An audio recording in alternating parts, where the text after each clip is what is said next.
नमस्कार, मैं नियाज खान और आप देख रहे हैं एनएमएफ न्यूज। भारत के पड़ोस में इस वक्त उथल पुथल है। कहीं कट्टरपंथी ताकत अपना पैर फैला रहे हैं तो कहीं युवा सरकार के खिलाफ विरोध प्रदर्शन कर रहे हैं। सबसे पहले हम बात कर लेते हैं बांग्लादेश की। बांग्लादेश के हालात क्या हैं, आप अच्छी तरह से इससे वाकिफ हैं। बांग्लादेश में किस तरीके से राजनीतिक उथल पुथल मची हुई है। शेख हसीना के गद्दी से हटाए जाने के बाद वहां यूनिस सरकार में किस तरीके से अल्पसंख्यक हिंदुओं का कत्लेआम हो रहा है, ये तो एक तस्वीर बांग्लादेश की है। वहीं अगर पाकिस्तान की बात की जाए तो पाकिस्तान के बारे में भी आप अच्छी तरह से जानते हैं कि वहां आसिम मुनीर जैसे कट्टरपंथी किस तरीके से भारत के खिलाफ हमेशा से जहर उगलते रहे हैं और आतंकवादियों को पनाह देते रहे हैं। वहीं अब नेपाल की तरफ चलते हैं।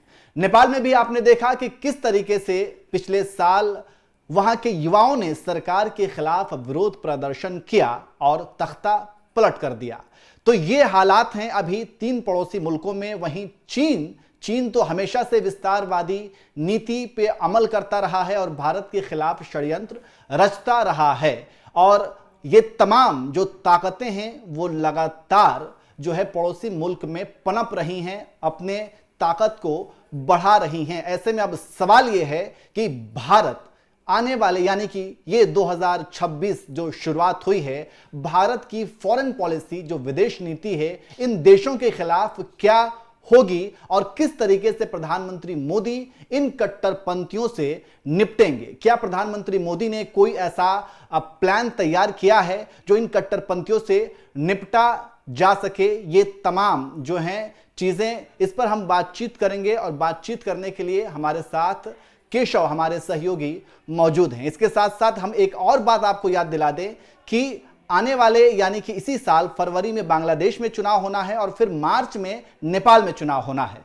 तो केशव, जो मैंने जिक्र किया कि किस तरीके से जो पड़ोसी मुल्क हैं वहां उथल पुथल मचा हुआ है और कहीं ना कहीं बांग्लादेश और पाकिस्तान में तो कट्टरपंथी जो ताकत है वो पनप ही रही हैं, लेकिन इसके साथ साथ नेपाल और दूसरे जो देश हैं उनके साथ भी किस तरीके से भारत का जो है आने वाले साल में क्या विदेश नीति होनी चाहिए या फिर किस तरीके से प्रधानमंत्री मोदी इन कट्टरपंथियों से निपटेंगे।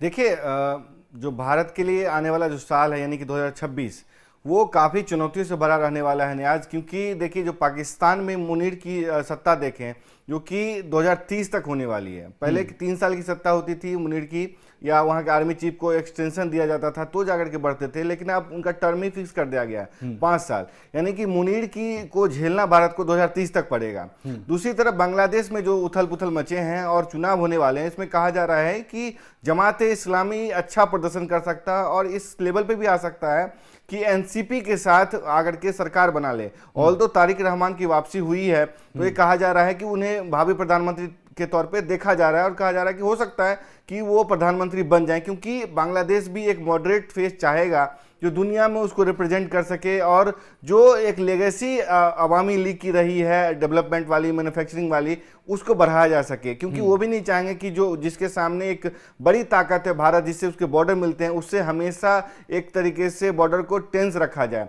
दूसरी तरफ नेपाल है। नेपाल में भी सत्ता एक तरीके से कह लें कि बदलने वाली है। सुशीला कार्की अंतरिम प्रधानमंत्री हैं, लेकिन जब वहां पे सरकार बदलेगी तो कहा जा सकता है भारत के लिए सकारात्मक नतीजे देखने को मिल सकते हैं।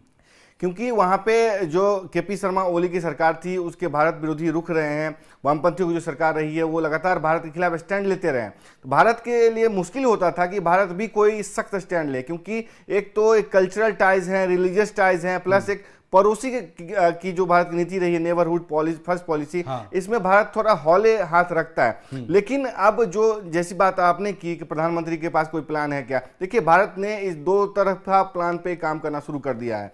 एक तो कि अपनी जो नेशनल सिक्योरिटी है उससे कोई समझौता नहीं करेगा, यानी कि भारत अपने बॉर्डर फेंसिंग को जारी रखेगा और जो डिटेन और जो डिपोर्ट की जो नीति है घुसपैठियों की, उसको जारी रखेगा। लेकिन बांग्लादेश के साथ चाहे जो भी सरकार आए, चाहे जमात इस्लामी आए, एनसीपी आए, चाहे बीएनपी आए, उसको इंगेज किया जाएगा।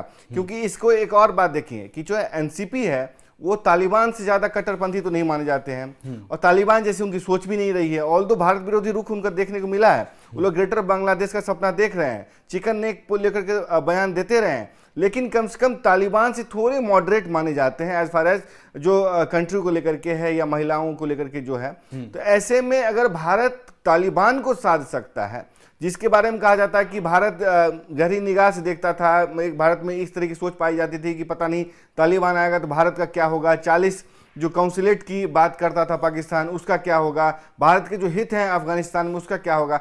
भारत ने बहुत ही बखूबी से तालिबान को अपने साथ मिलाया, उसको इंगेज किया और से एक फूंक फूंक के कदम रखा। आज ये स्थिति है न्याज कि भारत के तालिबान से उतने बेहतर संबंध है जितने ही कारजाई या अशरफ गनी के रिजीम में था।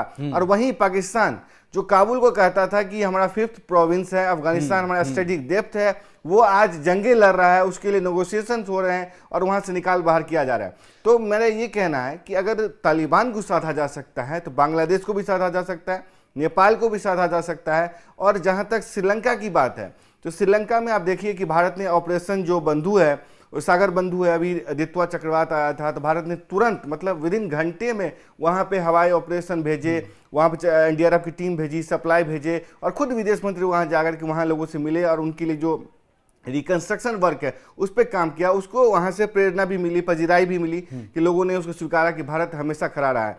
तो इस प्लान पे भारत काम कर रहा है कि इंगेज भी करना है और अपने हितों से कोई समझौता भी नहीं करना। बिल्कुल बिल्कुल। और ये जो उदाहरण है कि किस तरीके से अफगानिस्तान तालिबान के साथ जो भारत की पहल रही या उनकी तरफ से भारत के लिए जो पहल रही वो काफी सकारात्मक रही, क्योंकि आज भी वो दिन याद है कि जब तालिबान ने पूरे अफगानिस्तान पे कब्जा किया था और अमेरिकी नाटो फौज जब अफगानिस्तान से रवाना हो रही थी तब पाकिस्तान ने किस तरीके से ओवरटेक किया था और उन्होंने शायद एक धर्म का भी चूरन चटा करके या फिर ये इसका खेल खेल करके भी वो चाहे थे कि तालिबान जो है उनकी तरफ चला जाए। लेकिन तालिबानियों को भी अच्छे तरीके से पता है कि भारत के साथ उनके संबंध अच्छे हैं और भारत के साथ ही अगर वो जाएंगे, भारत का कहना ही अगर वो मानेंगे तभी जाकर के अफगानिस्तान में डेवलपमेंट हो सकता है। और ये बात उन्हें अच्छी तरीके से पता है और उस पर वो अमल भी कर रहे हैं।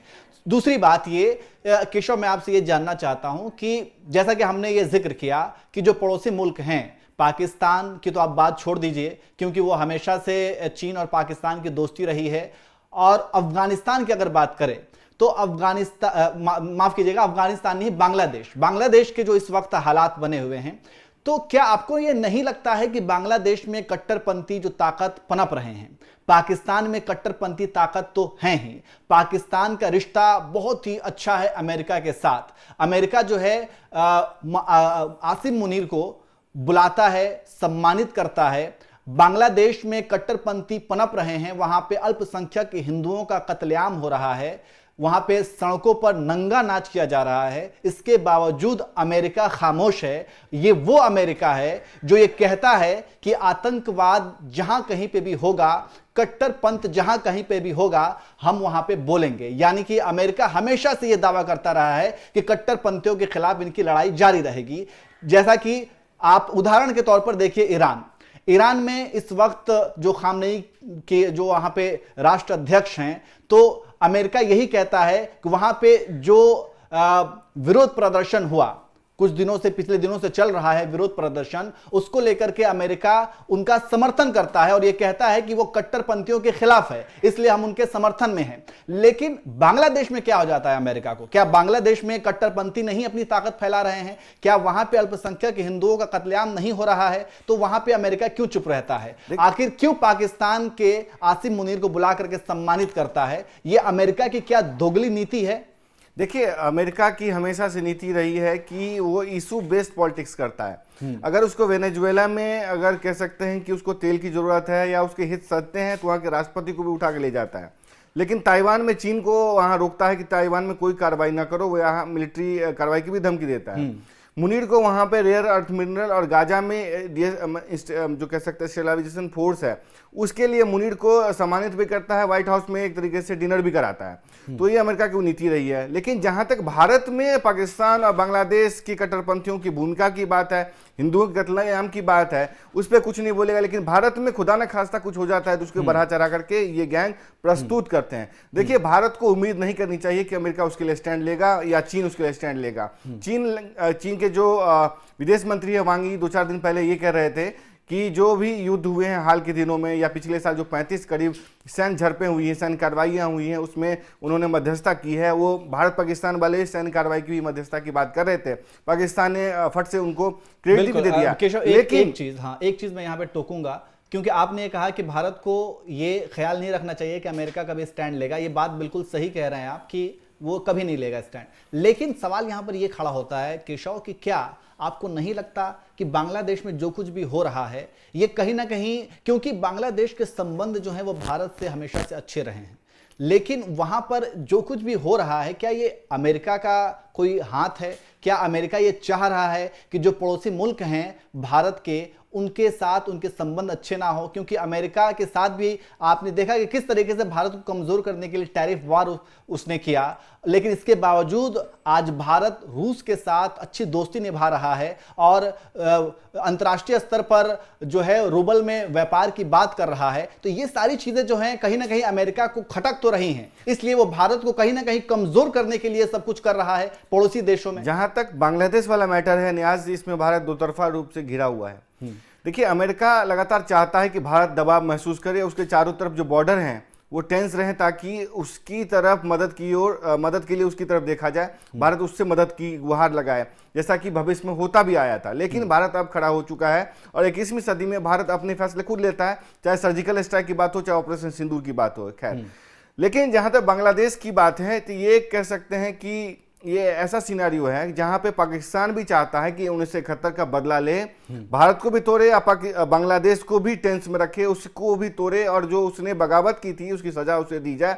इसके लिए आईएसआई और Jamaat Islami long term plan पे काम कर रहे थे और वहां पे एक तरीके से उनकी सफलता मिलती भी दिख रही है। दूसरी तरफ चीन भी बांग्लादेश में इन्वॉल्व था, क्योंकि जो शेख हसीना की अवामी लीग थी उसके भारत से रिश्ते काफी अच्छे थे और कई बार ये भी देखा गया था चीन के हितों के खिलाफ या चीन के जो इंटरेस्ट हैं उस पर भारत को तवज्जो दी गई थी।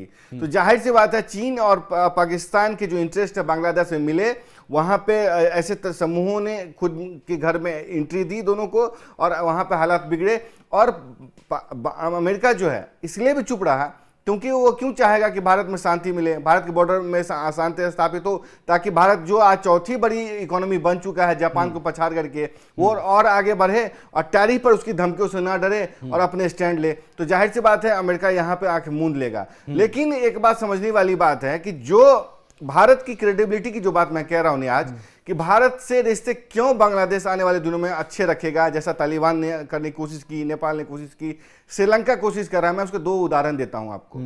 देखिए, आपको याद होगा कि श्रीलंका में जो कोलंबो हम्बनटोटा पोर्ट है, उस हम्बनटोटा पोर्ट पे एक तरीके से कब्जा कर लिया था चीन ने। इतना डेट ट्रैप में जकड़ लिया उसको श्रीलंका को कि उसे अब हम्बनटोटा पोर्ट गिरवी रखना पड़ा, उसको कब्जे में देना पड़ा। काफी विरोध हुआ, उसके बाद वापसी ली गई।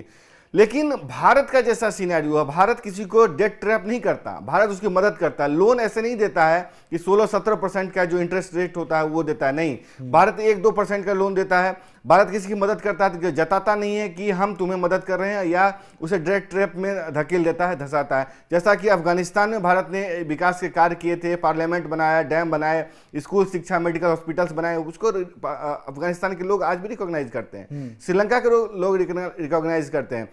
वहीं जो पाकिस्तान के और चीन के रिश्ते काफी अच्छे हैं, वो पाकिस्तान पे तकरीबन $65 बिलियन का डेट ट्रैप है। वेनेजुएला में देख लें, $55 बिलियन का डेट ट्रैप है वेनेजुएला पे, उसका बकाया भी नहीं एक तरीके से पूरा कर पा रहा है वेनेजुएला, इतने ज्यादा कर्ज के जाल में उसको धंसा दिया गया है। तो ऐसे में ये देखने वाली बात होगी कि जो भारत है, जो क्रेडिबल है, जो रिश्तों में एक तरीके से साफ सुथरा रखता है और आपकी मदद करता है, आपको कभी नहीं जताता कि आपको हम मतलब कर्ज के जाल में जकड़ रहे हैं, वहीं चीन है जो कर्ज के जाल में जकड़ करके आपको हमेशा दबाव में लाता है। बिल्कुल तो उसके साथ जाएंगे, चीन के साथ जाएंगे। हाँ, बिल्कुल, ये चीन की तो विस्तारवादी नीति रही है कि वो किस तरीके से दूसरे देशों को कर्ज के जाल में फंसाता है, फिर वो पूरी की पूरी दबोच लेता है और वो जितने भी वहाँ पे मिनरल हैं, खनिज हैं, पदार्थ हैं, उन सब पे वो कब्जा जमा लेता है। और भारत की जहाँ तक बात है तो हमने वो भी एग्जाम्पल देखा कि तुर्की के साथ कैसे भारत के रिश्ते हैं और तुर्की किस तरीके से हमेशा भारत के खिलाफ जहर उगलता है। लेकिन इसके बावजूद जब तुर्की में भूकंप आता है तो भारत यहाँ से जो है रिलीफ कैंप भेजता है और उनकी मदद करता है। खैर, तो जिस तरीके से हम ये चर्चा कर रहे थे कि भारत के जो पड़ोसी मुल्क हैं और वहाँ उन मुल्कों में जो अभी हालात हैं, वर्तमान जो हालात हैं, तो इन हालातों से अगर ऐसे ही बने रहें तो इन हालातों से लड़ने के लिए प्रधानमंत्री मोदी किस तरीके से तैयार हैं और उनकी जो है फॉरेन पॉलिसी क्या होगी और उनकी पड़ोसी फर्स्ट यानी कि पहले पड़ोसी की जो योजना है उस पर वो किस तरीके से अमल करेंगे। और केशव ने बहुत ही अच्छी तरीके से उन सब चीज़ों को बताया। और आप क्या कहेंगे इस पूरी कहानी पे, और जो अमेरिका का हमने एक जिक्र किया कि अमेरिका किस तरीके से फंसाता है और कहीं पे बोलता है और कहीं पे खामोश रहता है, उसके बारे में आप क्या कहेंगे? कमेंट करके आप ज़रूर बताएं।